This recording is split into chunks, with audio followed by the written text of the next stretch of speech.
मोगाच्या भावान आनी भयणो, कालच्या शुभ वर्तमानांत आमी पळयल्लें जेजू नजारेत गांवांत आसता. ताच्याच गांवांत ताचेच लोक ताका आपणायनात, ताका येवकार दिनात आनी ताका तो जुजे तो वयाचो पूत म्हणून ते ताका देवान मागलो म्हणून मानिनात.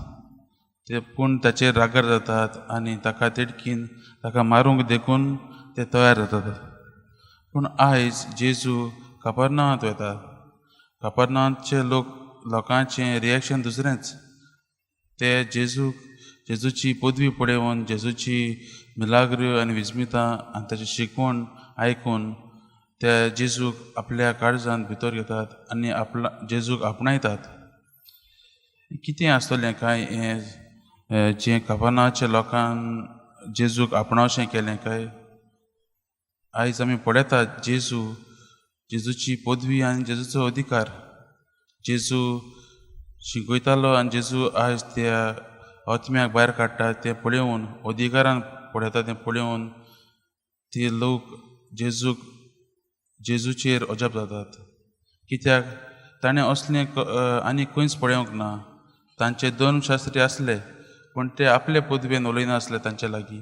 ते प्रवाद्यांची शिकवणी प्रमाणें तांकां शिकवण दिताले पूण आपल्याच्या अधिकारान आपल्याचे पदवेन ते उलयनासले. पूण हांगा जेजू देवाचो पूत येता आनी अधिकारान आनी पदवेन आनी शक्तीन तो त्या आत्म्याक भायर काडटा आनी ते हें पळोवन लोक ताचेर भावार दवरतात. मोगाच्या भावान भयणीनो, आयचें हें वाचप आमकां जायते शिकवण दिता आनी हे वाचपांतल्यान आमी आमकांच प्रश्न करूंक जाय. आमी जेजूक आमच्या जिवितांत अधिकार दिवंक तयार आसात काय? आमचें जिवीत जायते फावटी दुसऱ्या वाटांनी वयता. जायते फावटी आमच्या जिवितांत जायते दुमाडे येतात, जायते कश्ट येतात आनी तेन्ना आमी आमचें जिवीत बरें चलोना. पूण आयच्या वाचपांतल्यान आनी आयज जेजू आमकां आपयता आपणाचेरूच विस्वास दवरूंक, आपणाकूच आमच्या जिविताचो दोनी म्हूण मानूंक आपयता.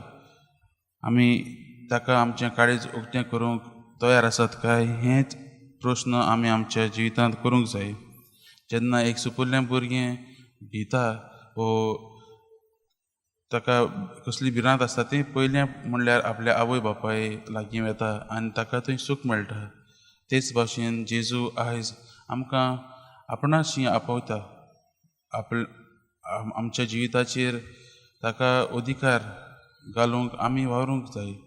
तर आयच्या मिसाच्या बलिदानांत आमी मागता आसतना देवा लागीं हीच कृपा मागुया की जेजूक आमी आमच्या काळजांनी आपणावंक.